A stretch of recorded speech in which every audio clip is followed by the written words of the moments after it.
l'ADIR et RFO, avec le concours de l'Europe, l'État et la région, vous présentent les nouveaux défis.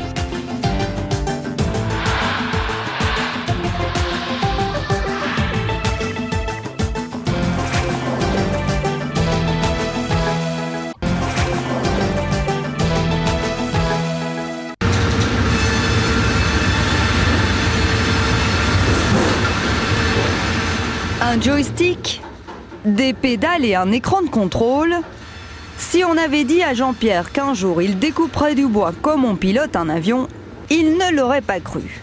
Et pourtant, grâce à cette machine, il peut découper jusqu'à 60 mètres cubes de grumes par jour, soit l'équivalent de 60 troncs d'arbres. Et tout cela sans même se lever de son siège. Il y a la grume qui arrive à gauche, là, il passe sur le convoyeur, arrivé là-bas, je l'envoie sur la table de découpe, on va dire.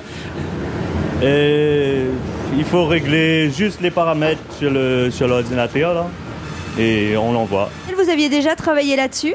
Non, en numérique, oui, mais pas automatique comme ça, non, pas autant. Cette série industrielle a débuté son activité en février dernier. L'outil a été spécialement choisi pour être précis et rapide. Cela représente un investissement de 5 millions d'euros. Ici, on transforme essentiellement du cryptoméria et du tamarin, des grumes qui viennent des 4 coins de l'île. Alors ce bois, il vient d'où ? De toute l'île, Bélouvre, Bébourg, Mémac, tous les chantiers qui sont gérés par l'ONF. C'est du cryptoméria, il nous approvisionne 10 000 m3 de grumes par an et plus 500 m3 de tamarin. Alors les grumes, vous pouvez nous expliquer, en fait c'est les troncs d'arbres, c'est ça ? Voilà, c'est un tronc d'arbre qui a été subdivisé en longueur utile pour le sciage. Les grumes sont transformées en planches, en madriers ou en poutres. Elles sont placées sur un tapis roulant à l'aide d'un chariot élévateur. Et pour éviter au maximum les déchets, on sélectionne les troncs en fonction de la production demandée. Les grumes, c'est d'après les commandes. Si c'est pour des poutres, on prend des diamètres de plus de 25 cm. Et si c'est pour les tringles, les planches, des lithos, tout ça, on prend des petits diamètres de moins de 25 cm. Si l'outil est à la pointe de la technologie, c'est aussi grâce à ces 2 pinces géantes commandées par ordinateur.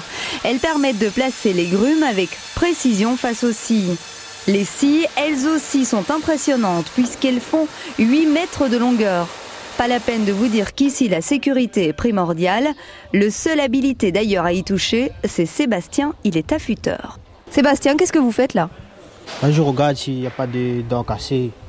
Parce que j'ai entendu que la lame a pris une pointe au sciage. Après, comme ça, quand j'enlève la lame, je vois à peu près le travail qu'il y a à faire. De retour dans son atelier, notre affûteur se met au travail. Chaque jour, il vérifie et bichonne les scies, un travail minutieux et essentiel. Il faut savoir qu'une scie est efficace pendant à peu près 6 heures. Après, il faut la contrôler et la réparer et évidemment l'affûter.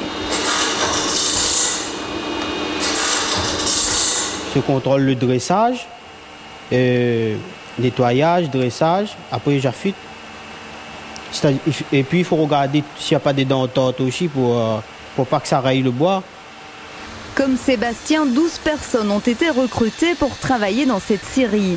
La majorité vient de l'Est. Ils ont reçu une formation complète sur l'outil et le métier. La formation, on a fait ici même pendant le montage de l'usine. Et puis avec des techniciens qui est venu en métropole nous former.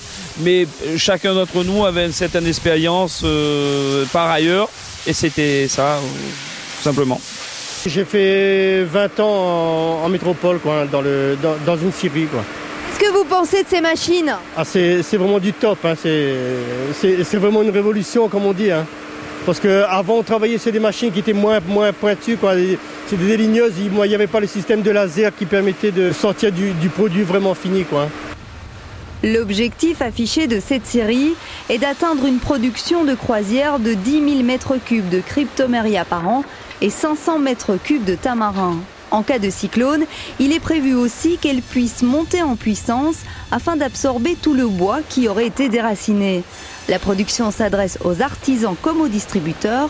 Ils ont à leur disposition différentes catégories et qualités de bois. Ici consiste à trier selon les choix, les épaisseurs, les largeurs.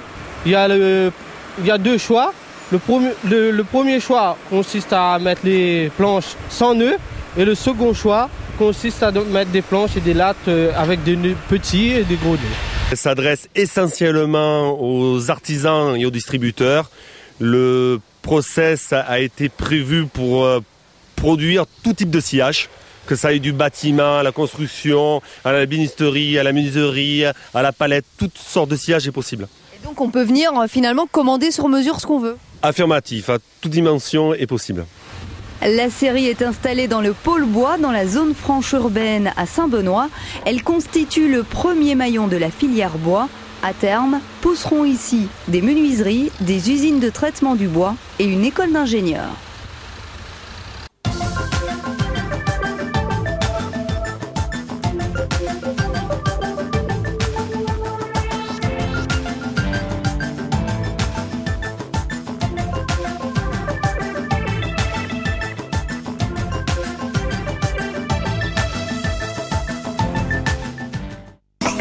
Movilac, SFR Entreprise. Holcim, la Chambre de commerce et d'industrie. EDF et Quartier Français vous proposent les nouveaux défis.